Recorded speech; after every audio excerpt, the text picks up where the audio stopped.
Welcome back to Under the Plate, and it's episode 21 time. Hope everyone has been doing well. Thank you guys so much for the patience on the episodes as we've been cooking up a lot of stuff.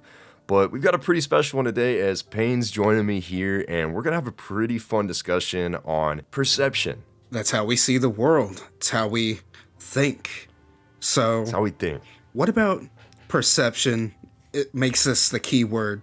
So, all right. So, I definitely think that this discussion is going to tie into the stuff, some of our other videos, episodes 1, 2, and 3, the live stream, the video on Worlds, the video on Aerith's Fate, and also the 1 hour video that we put together about the same story.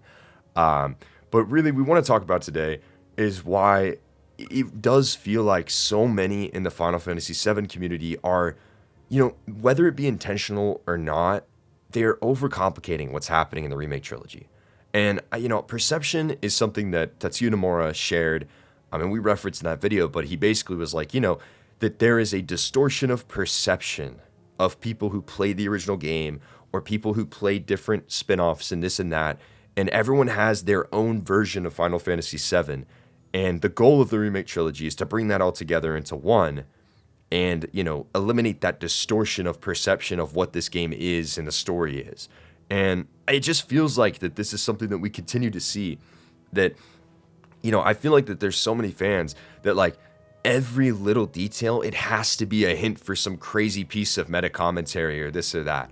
And this isn't to discredit the devs or the fans or anyone, but it really does feel like that so many people are overcomplicating what's going on here, And I'm really inclined to agree. The remake, it has added a lot of interesting things, but we also got to keep in mind, a lot of this stuff is just being bundled together for the first time. So much stuff that's been added or changed has been in other parts of the compilation. We're getting characters from books, we're getting ideas and thoughts from other games, other pieces of the compilation, and it's all being put together in this remake trilogy with a bit of like new vision added, And that's ultimately what it is. This is going to be and always will be Final Fantasy VII at its core. We're adding layers. This narrative's getting deeper, not broader, like I think a lot of people are thinking. I don't think it's going to escape that purview of what Final Fantasy VII is. I think that's a really great way to put it. And that's the way that you just said that it's getting deeper, not wider, or broader, I think is what you said. But that's actually a wonderful way to say it. Because I think you look at that, right? And, let's take Worlds, for instance, right? People think that Worlds are going outwards of multiverse. Like, we're getting different worlds, we're getting this. But in reality, it's going up and down in the live stream, right? And you're increasing the deepness that the richness of this world and the facets of the live stream and the things that we know it's capable of and not capable of. But you're not making this something it's not. And, that's just the thing for me with this discussion, and the reason that it was something that has been on my mind for a while has just been, it's like, we continue to see interviews with the developers every single time, right? Every time.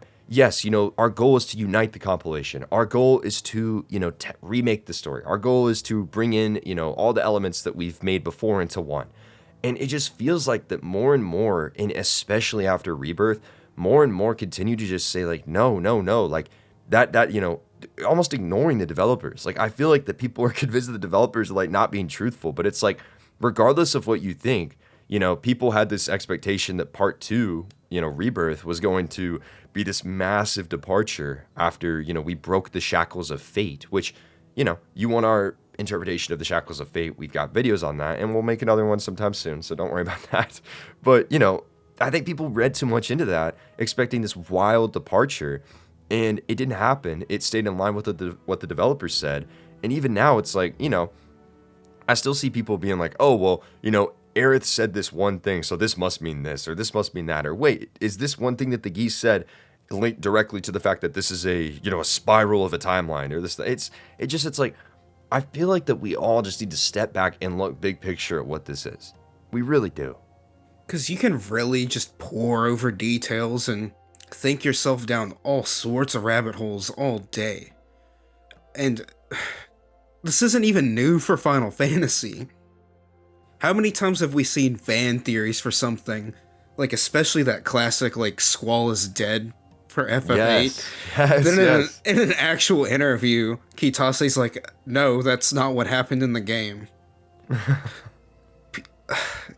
People really do tend to overthink. I feel this like brain spider has crawled into many people's ears of Final Fantasy's complicated and all this craziness and all this other stuff. And while Final Fantasy does have some amazingly insane elements, I don't think I've ever seen Final Fantasy get as off the walls as people pretend it does. No, dude.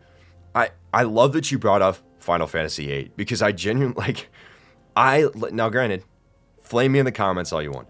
FF8 is in my top I might even say 3, but it's for sure top 5, right? Top 5 Final Fantasies for me easily. I love FF8, but I sit here and laugh sometimes at like the crazy things that people say happen in that game.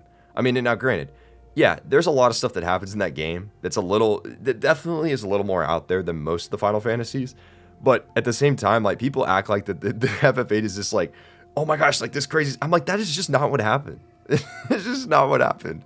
And that's how it goes for Kingdom Hearts as well. People just love overcomplicating something. Yes.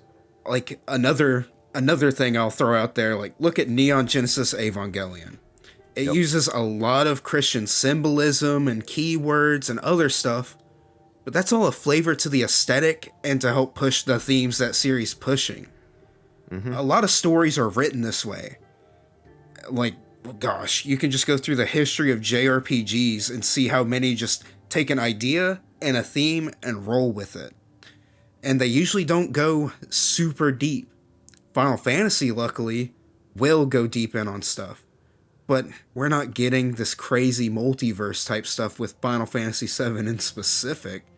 No, I mean, and I don't want this to come off as us being like, oh, you're wrong. I mean, it's just us genuinely having a discussion because it does feel like that this has been a contention point for the community. I think the one thing that, I definitely keep seeing, there's a lot of people online that, I mean, I'm not going to, say anything or point anything out, but there's definitely a lot of people online that I feel like I remember when Rebirth came out, okay? And there were people saying some crazy stuff about like, oh, this is what happened. And, I had beat the game weeks in advance. And I'm sitting here like, this is just not what happened. But okay, sure.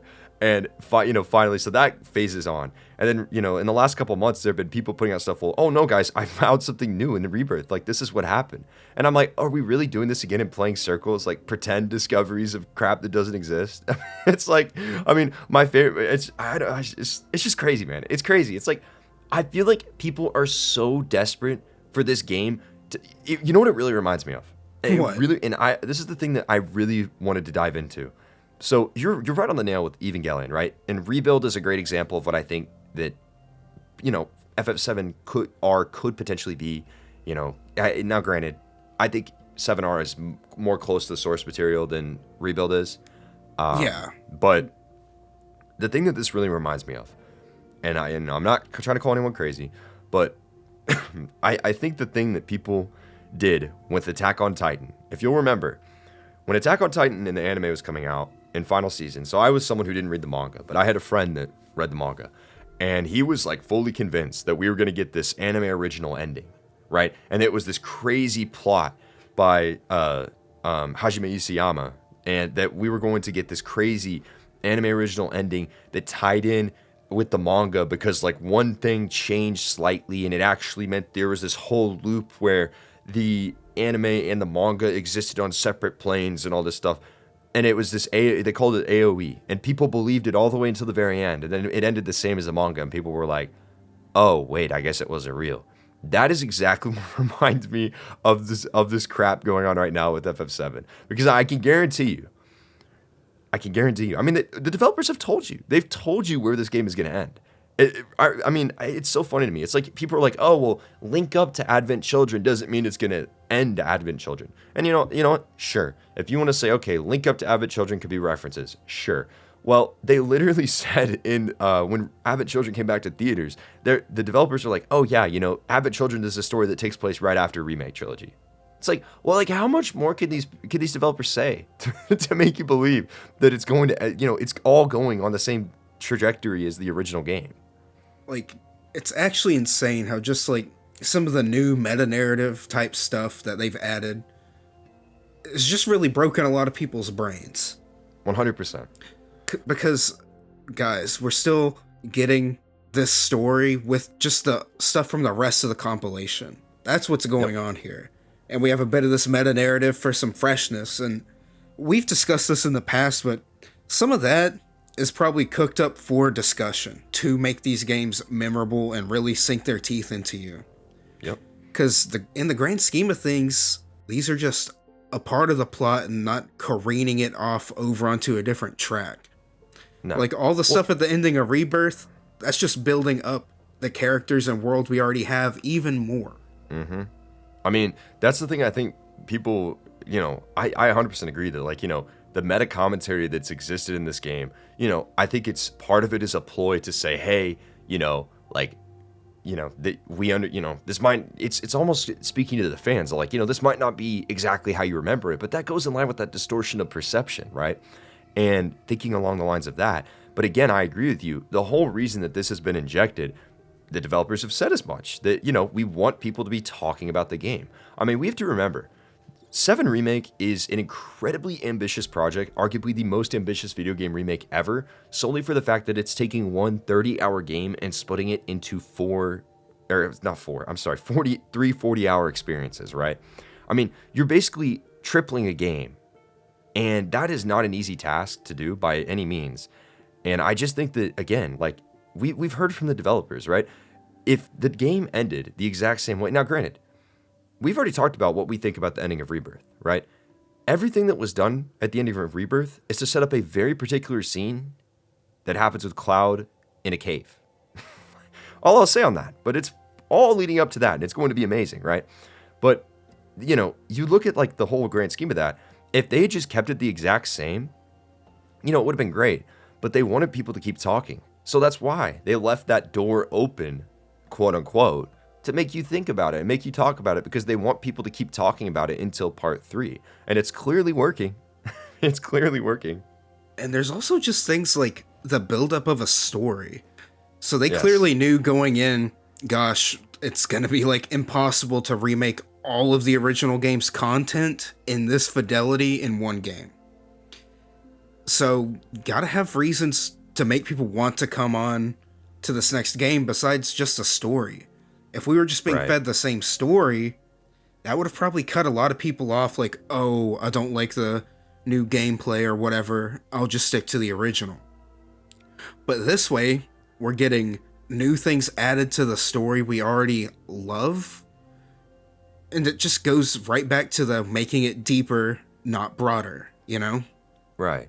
No, I mean, I totally agree. I think that, I will say, I think that there's a lot of people that don't like Rebirth, and I don't know, because, and this is just a matter of factuality, right? The fandom right now is split, I think. It's very split, and it's between people who believe that the game is heading on the same trajectory as the original, and people who believe that it is not. And that's totally fine. Neither of them are invalid. That's why we're having this discussion.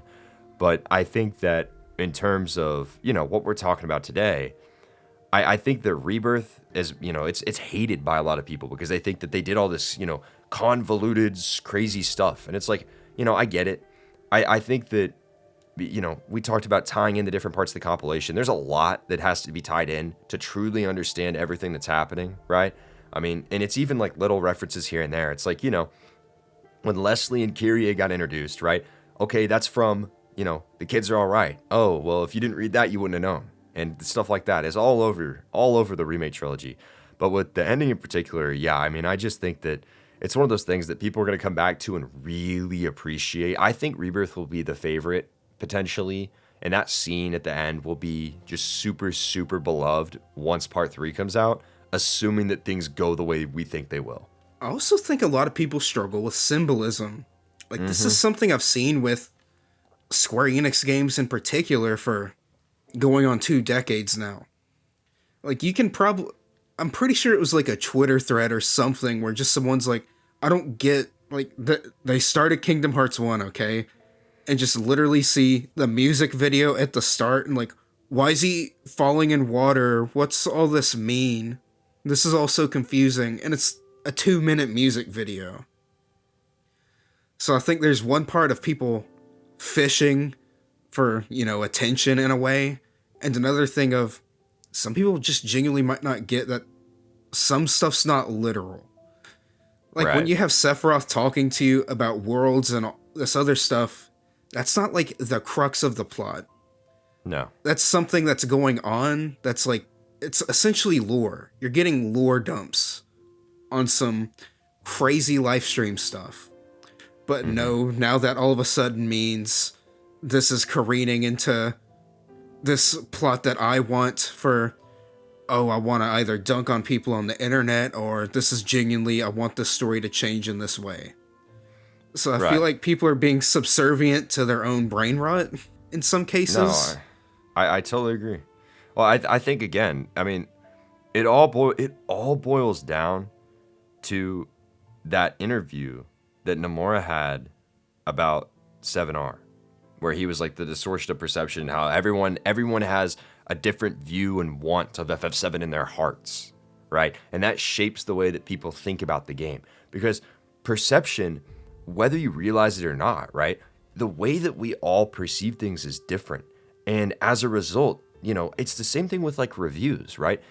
When you review a game, you might perceive something different than someone else. And so you might give it a higher score than your friend. And that's completely fine. It's everyone's opinions. But with the Remake Trilogy, that's what Nojima and Nomura have commented on, is like, that fan perception is, the goal has been to unify it, to make one story that is not interpreted in different ways. And so it's like, we mentioned fate earlier. That's something that I think that overall, I said it in the video that we did a couple months ago, but like, fate is the story of the original game. And I truly do, and people could disagree, that's fine, but I truly do believe that the original Final Fantasy VII is like the Holy Grail, right? It's the Bible. The developers felt that they could not change it, right? And as a result, they did what they needed to do to open it up, to expand, to include everything in the compilation, right? Now, whether you agree with how they did it or not is one discussion, but I just do think that people have been reading way too much into stuff and just not looking at the comments that we have, the information that we have, and the reality of things. Because it's like, again, with the world stuff, right? I just don't understand a world, pun intended, that where people could sit back and be like, no, this is like a full, multiverse MCU style. Because it's like, they laid the pieces out that perfectly explain how this could exist within the live stream. Go to Cosmo Canyon, go talk to anyone, right? You learn that there's different layers. What if you could peer through the layer? Well, what if, people, again, we've had videos about these. I'm not going to get too deep into it, but it's just one of those things where it's like, the answers are there in front of you, and you might accept those answers, but I feel like so many people are like, okay, wait, but they say this one thing, which means this, which links to that, it's like, I think we are truly overcomplicating what this game is. And that's not a knock on the developers, but I truly think that people are wanting this to be something more than it is. That's usually where a lot of this comes from. And another thing that you've really made me think about is one of the main themes of Rebirth especially is perception. Yep. We see so many events from different characters' viewpoints, especially at the end. And that's what leaves you with that feeling of what's real, what's not. Like, if you turn and look at like your best friend, if they're sitting next to you, you're not going to know exactly what's going on in their brain. You guys could have had the exact same breakfast, exact same schedule, but the way you went about it and perceived it is going to be different. And the way FF7 uses that to also get in the player's head is pretty interesting, as we can see the results of that spew onto the internet daily. Yes, 100%. I mean, I think, because again, we talked about this in the worlds video, where we kind of broke down what we believe to be worlds, where we're like, that one line from Sephiroth, right? You'll never see the truth behind those clouded eyes. And I do think that that's even a play on the player, right? Like, he's not only talking to Cloud, he's talking to you. And I think that even with, you make a great point about the end of Rebirth, that play on perception of like, what, did he save her? Did he not save her? It's like, that's purposefully, it's meta. It is meta in the sense of like, that also applies to the player. And FF7 as a story is all about perception. Yep. Like, we have Cloud in the original game as an unreliable narrator in many cases. And then now we're having like more things from other characters' viewpoints in the remake trilogy, Mm-hmm. So that's kind of adding even more to it. And when we're adding, not really adding, but including everything about the live stream and other characters together, it creates more of a web than like a piece of paper with words on it. It's like we're flipping through a notebook. Right. I mean, and like I said, I agree. The notebook is a great way. And I think that you have to realize that every piece of the compilation is present, right? I mean, we've talked about this before with, negative life stream, right? In On a Way to a Smile, right? And talking about how, okay, negative life stream is a thing. Take Advent Children, right? Geostigma is contracted from negative feelings, right? A la negative life stream. And it's like, you think about how what Sephiroth's doing in the remake trilogy, and it almost starts to make sense that why that negative life stream could be correlated to what he's doing, right? And it's just stuff like that. It's like, I think I totally agree with what you said earlier about how, people dive so hard into the dumps of lore. And it's the same thing with Kingdom Hearts, right? People say Kingdom Hearts is so confusing. It's the most confusing series. It's so complicated. It's really not. If you play every game in release order, there's a ton of narrative and exposition and lore, but it all makes sense. It's not that complicated. You just have to play all the games, right? And, it's a linear experience. You got to play it in order. But in reality, there's a lot of lore there that gets dumped, and people focus on it and call it confusing, when in reality, it's like, no, it's just dense, right? It's a dense experience because there's so much to take in. It's not confusing. You just have to pay attention. Like, are you going to pick up an encyclopedia and be like, gosh, the Earth is too complicated and complex? Well, no, because that's just how things are. And exactly. With Kingdom Hearts in specific, so much of this confusing lore, or whatever people want to call it, has legitimately been brought up later or teased something that didn't happen for years. Mm-hmm. And I think something similar is going on with FF7 right now. And I think that has a lot of people confused, because this is, what was a quote-unquote complete game back on the PS1. And a lot of people, I don't think, kept up with the compilation. No. And a lot of that also, more or less, like, pieces pretty well back into the original FF7, because basically anything the compilation's done is an expansion of an idea that you can find in the original game. That's all this is, No, 100%. And I think so many people, and I know that there's people that will, that are in a certain fandom that will think that I'm, negatively saying this, and I'm not. I'm just speaking out loud. I think a lot of people want to see Aerith live, right? And I think a lot of people want her to live and this to be this happy ending of Final Fantasy VII. But I honestly feel like that saying Final Fantasy VII didn't have a happy ending is kind of wrong, right? Like, I it's one of those things, and I'm sure that we'll definitely have a discussion about this down the road. But it's like, the whole story of Final Fantasy VII is about like learning to continue on beyond grief and, learning that you can be happy again. Right. And it's like the end of the game is like, you have to take the game, you have to take Advent Children and everything in the mix. But it's like by the end of Advent Children, it's like Cloud's realized that like, he can accept the grief, he can live on and still live a happy life. And he knows that like Aerith and Zack are still there looking over him. Right. Like I I don't think that's a sad ending. I don't. And another big thing, like the original FF7 specifically ended with that shot of nature coming back. Yes. They saved the planet. FF7 is a story about the bigger picture and how all these little individual elements build up to that, either for the better or the worse. Right. I mean, the planet, the planet, and again, maybe this is the title part 3. We just had that video, go watch it. But, the planet reclaimed itself and was able to reclaim nature and bring, we see this green villa and it's like, wow, like Midgar symbolically taken over. And again, I keep going back to your points, but you're making some good points. Like symbolism is just this big thing I feel like so many people miss out on because it's right there.